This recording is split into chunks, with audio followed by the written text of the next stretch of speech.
Mechanical engineer ಓದಿರುವ ಈ ಹುಡುಗ ಬದುಕು ರೂಪಿಸಿಕೊಂಡಿದ್ದು ಕಿರುತೆರೆಯಲ್ಲಿ. ಸಹಜ ನಟನೆಯ ಮೂಲಕ ಕಿರುತೆರೆ ವೀಕ್ಷಕರ ಮನಸೆಳೆಯುತ್ತಿರುವ ಈ ಹ್ಯಾಂಡ್ಸಮ್ ನಟನ ಹೆಸರು ದರ್ಶಕ್ ಗೌಡ. ಸ್ಟಾರ್ ಸುವರ್ಣ ವಾಹಿನಿಯಲ್ಲಿ ಪ್ರಸಾರವಾಗುತ್ತಿದ್ದ ಬೆಟ್ಟದ ಹೂವು ಧಾರಾವಾಹಿಯಲ್ಲಿ ನಾಯಕ ಪತ್ರಕರ್ತ ರಾಹುಲ್ ಆಗಿ ಅಭಿನಯಿಸಿ ಕಿರುತೆರೆ ವೀಕ್ಷಕರ ಮನಸೆಳೆದಿದ್ದ ದರ್ಶಕ್ ಗೌಡ ಇದೀಗ ವರ್ಷಗಳ ನಂತರ ಮತ್ತೆ ಕನ್ನಡ ಕಿರುತೆರೆಗೆ ಮರಳಿದ್ದಾರೆ. ಸನ್ ಟಿವಿಯಲ್ಲಿ ಪ್ರಸಾರವಾಗುತ್ತಿರುವ ತಮಿಳು ಧಾರಾವಾಹಿ ಸಿಂಗಪೆಣ್ಣಿಯಲ್ಲಿ ಅಭಿನಯಿಸುವ ಮೂಲಕ ಪರಭಾಷೆಯ ಕಿರುತೆರೆಯಲ್ಲಿ ನಟನಾ ಛಾಪನ್ನ ಪಸರಿಸುತ್ತಿದ್ದಾರೆ ದರ್ಶಕ್ ಗೌಡ.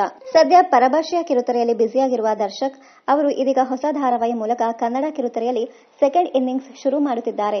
ಉದಯ ವಾಹಿನಿಯಲ್ಲಿ ಪ್ರಸಾರವಾಗಲಿರುವ ಹೊಸ ಧಾರಾವಾಹಿ ಅನುಪಲ್ಲವಿನಲ್ಲಿ ನಾಯಕನಾಗಿ ಕಾಣಿಸಿಕೊಳ್ಳುವ ಮೂಲಕ ಮತ್ತೆ ಕನ್ನಡ ಕಿರುತೆರೆಗೆ ಮರಳಿದ್ದಾರೆ. ಕಲರ್ಸ್ ಕನ್ನಡ ವಾಹಿನಿಯಲ್ಲಿ ಪ್ರಸಾರವಾಗುತ್ತಿದ್ದ ಪದ್ಮಾವತಿ ಧಾರಾವಾಹಿಯಲ್ಲಿ ನಟಿಸುವ ಮೂಲಕ ನಟನೆಯ ನಂಟು ಬೆಳೆಸಿಕೊಂಡ ದರ್ಶಕ್ ಗೌಡ ಮೊದಲ ಧಾರಾವಾಹಿಯಲ್ಲಿ ಖಳನಾಯಕನಾಗಿ ನಟಿಸಿ ಸೈ ಎನಿಸಿಕೊಂಡಿದ್ದ ದರ್ಶಕ್ ನಂತರ ತಮಿಳಿನ ಅರುಂಧತಿ ಧಾರಾವಾಹಿಯಲ್ಲಿ ಪ್ರಮುಖ ಪಾತ್ರದಲ್ಲಿ ಕಾಣಿಸಿಕೊಂಡಿದ್ದರು. ಮುಂದೆ ಉದಯ ವಾಹಿನಿಯಲ್ಲಿ ಪ್ರಸಾರವಾಗುತ್ತಿದ್ದ ಕಣ್ಮಣಿ ಧಾರಾವಾಹಿಯಲ್ಲಿ ನಾಯಕನಾಗಿ ಕಮಾಲ್ ಮಾಡಿದ ದರ್ಶಕ್ ಗೌಡ ಅಲ್ಲೂ ತಮ್ಮ ನಟನೆಯ ಮೂಲಕ ವೀಕ್ಷಕರ ಮನಸೆಳೆಯುವಲ್ಲಿ ಯಶಸ್ವಿಯಾದರು. ನಂತರ ಕಾವ್ಯಾಂಜಲಿ, ಬೆಟ್ಟದ ಹೂವು ಧಾರಾವಾಹಿಗಳಲ್ಲಿ ನಟಿಸಿರುವ ದರ್ಶಕ್ ಗೌಡ ಪರಭಾಷೆಯ ಕಿರುತೆರೆಯಲ್ಲಿಯೂ ನಟನಾ ಕಂಪನ ಪಸರಿಸಿದರು. ಅಸಲಿಗೆ ದರ್ಶಕ್ ಅವರಿಗೆ ಕಿರುತೆರೆಗಿಂತಲೂ ಹಿರಿತೆರೆಯಲ್ಲಿ ಕಾಣಿಸಿಕೊಳ್ಳುವ ಇರಾದೆ ತುಂಬಾ ಇತ್ತು. ಆದರೆ ಸಿಕ್ಕಿದ್ದ ಸಣ್ಣ ಪುಟ್ಟ ಅವಕಾಶಗಳನ್ನ ಸದುಪಯೋಗ ಪಡಿಸಿಕೊಳ್ಳಬೇಕು, ಹಂತ ಹಂತವಾಗಿ ಮೇಲೆ ಬರಬೇಕು ಎಂಬ ನಿರ್ದೇಶಕರೊಬ್ಬರ ಕಿವಿಮಾತು ದರ್ಶಕ್ ಅವರು ಕಿರುತೆರೆಗೆ ಕಾಲಿಡುವಂತೆ ಮಾಡಿತ್ತು. ಕಿರುತೆರೆಗೆ ಆಡಿಷನ್ ನೀಡುವ ನಿರ್ಧಾರ ಮಾಡಿದ ದರ್ಶಕ್ ಮೊದಲ ಹಂತದಲ್ಲೇ ಆಯ್ಕೆಯಾಗಿರಲಿಲ್ಲ. ಬದಲಿಗೆ ಒಂದಷ್ಟು ಆಡಿಷನ್ಗಳನ್ನು ಅಟೆಂಡ್ ಮಾಡಿದ ಬಳಿಕ ಧಾರಾವಾಹಿಗೆ ಆಯ್ಕೆಯಾದರು.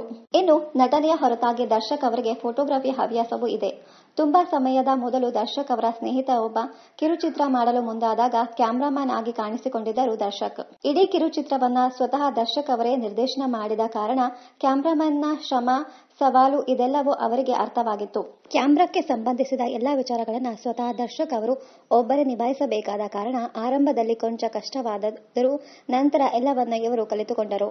ಕಿರುತೆರೆಯ ಹೊರತಾಗಿ ಸಾಮಾಜಿಕ ಹಾಗೂ ಪರಿಸರ ಕಳಕಳಿ ಇರುವಂತಹ ಡಾಕ್ಯುಮೆಂಟರಿ ನಿಶಾಚರದಲ್ಲಿ ಪ್ರಮುಖ ಪಾತ್ರದಲ್ಲಿ ನಟ ದರ್ಶಕ್ ಅಭಿನಯಿಸಿದ್ದಾರೆ.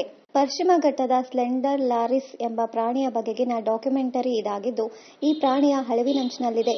ಅದೇ ಕಾರಣದಿಂದ ಈ ಪ್ರಾಣಿಯ ಬಗ್ಗೆ ಅರಿವು ಮೂಡಿಸುವಂತಹ ಡಾಕ್ಯುಮೆಂಟರಿಯಲ್ಲಿ ನಟ ದರ್ಶಕ್ ಗೌಡ ಅವರು ನಟಿಸಿದ್ದಾರೆ. ಇನ್ನು ಕಿರುತೆರೆಯಲ್ಲಿಯೂ ನಟಿಸುವ ಇರಾದೆ ಹೊಂದಿರುವ ದರ್ಶಕ್ ಗೌಡ ಅವರು ಉತ್ತಮ ಸಿನಿಮಾ ಹಾಗೂ ಪಾತ್ರಕ್ಕಾಗಿ ಕಾಯುತ್ತಿದ್ದಾರೆ. ಅವರು ಬಯಸಿದಂತೆ ಉತ್ತಮ ಕತೆ ಹಾಗೂ ಪಾತ್ರ ದೊರೆತರೆ ದರ್ಶಕ್ ಗೌಡ ಅವರು ಕಿರುತೆರೆಯಲ್ಲಿಯೂ ನಾಯಕನಾಗಿ ನಟಿಸುವ ಸಮಯ ದೂರವಿಲ್ಲ. ಇನ್ನಷ್ಟು ಕನ್ನಡ ಧಾರಾವಾಹಿ, ಸಿನಿಮಾ ಹಾಗೂ ಇನ್ನಿತರ ನ್ಯೂಸ್ ಅಪ್ಡೇಟ್ಸ್ಗಾಗಿ ಚಾನೆಲ್ ಅನ್ನು ಸಬ್ಸ್ಕ್ರೈಬ್ ಮಾಡಿ. Thank you.